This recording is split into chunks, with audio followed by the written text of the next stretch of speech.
اعوذ باللہ من الشیطان الرجیم بسم اللہ الرحمن الرحیم۔ علامہ ابن عبد البر مالکی رحمۃ اللہ تعالی علیہ اپنی کتاب جامع بیان العلم کے اندر ایک واقعہ نقل کرتے ہیں کہ ایک دن شیطان کو اس کے چیلوں نے کہا کہ جب کسی عالم کا انتقال ہوتا ہے، عالم پر موت آتی ہے، تو آپ بہت زیادہ خوشی مناتے ہیں، جشن مناتے ہیں، لیکن اگر کسی عابد اور زاہد کا انتقال ہو جائے تو آپ اس قدر خوش نہیں ہوتے، اس کی کیا وجہ ہے؟ تو شیطان کہنے لگا کہ آؤ میں آپ کو بتاتا ہوں کہ عالم کی موت پر میں اتنا خوش کیوں ہوتا ہوں۔ تو شیطان اپنے چیلوں کو لے کر ایک عابد کے پاس گیا، اسے سلام کیا اور اسے کہنے لگا کہ آپ بہت اچھے آدمی معلوم ہوتے ہیں، میرے ذہن کے اندر ایک سوال ہے، آپ مجھے اس کا جواب دے دیں۔ تو عابد نے کہا کہ آپ اپنا سوال کریں، اگر میرے علم کے اندر اس کا جواب ہوگا تو میں آپ کو دے دوں گا۔ تو شیطان نے کہا کہ میرے ذہن کے اندر یہ سوال ہے کہ کیا اللہ تعالیٰ اس بات پر قادر ہے کہ اس زمین کو، آسمان کو، چاند کو، سورج کو ایک انڈے کے اندر بند کر دے،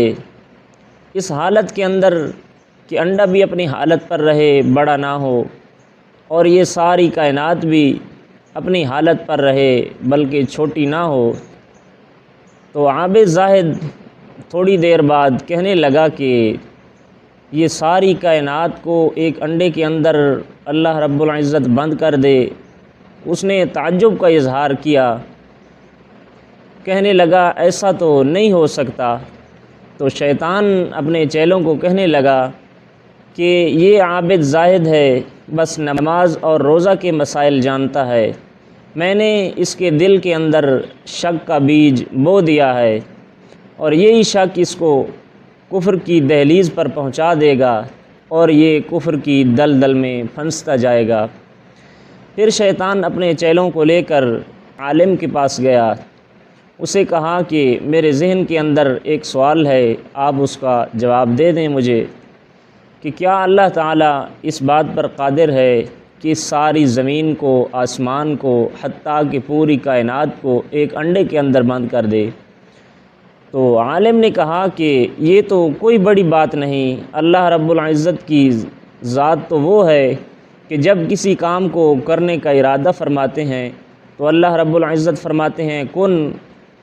فوراً وہ کام ہو جاتا ہے، یہ تو کوئی بڑی بات نہیں۔ اللہ رب العزت ساری کائنات کو، زمین کو، آسمان کو، سورج کو، چاند کو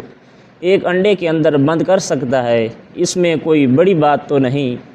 تو شیطان اپنے چیلوں کو کہنے لگا اس نے فوراً مجھے اس سوال کا جواب دے دیا۔ ایسے لوگ کہ جب ان کے اوپر موت آتی ہے، ان کا انتقال ہوتا ہے تو میں خوشی مناتا ہوں، اور دوسرا عابد اور زاہد، ایسے لوگ اگر زندہ رہیں، مر جائیں، مجھے اس بات پر کوئی فرق نہیں پڑتا۔ دیکھیے شیطان نے کتنی آسانی سے ایک عابد اور زاہد کو اپنی جال میں پھنسا لیا، لیکن ایک عالم دین کی سمجھ رکھنے والے آدمی کو اتنی محنت اور مشقت کے بعد بھی شیطان اپنی جال میں نہ پھنسا پایا۔ اسی لیے تو کہتے ہیں کہ جہالت بہت بڑی بیماری ہے۔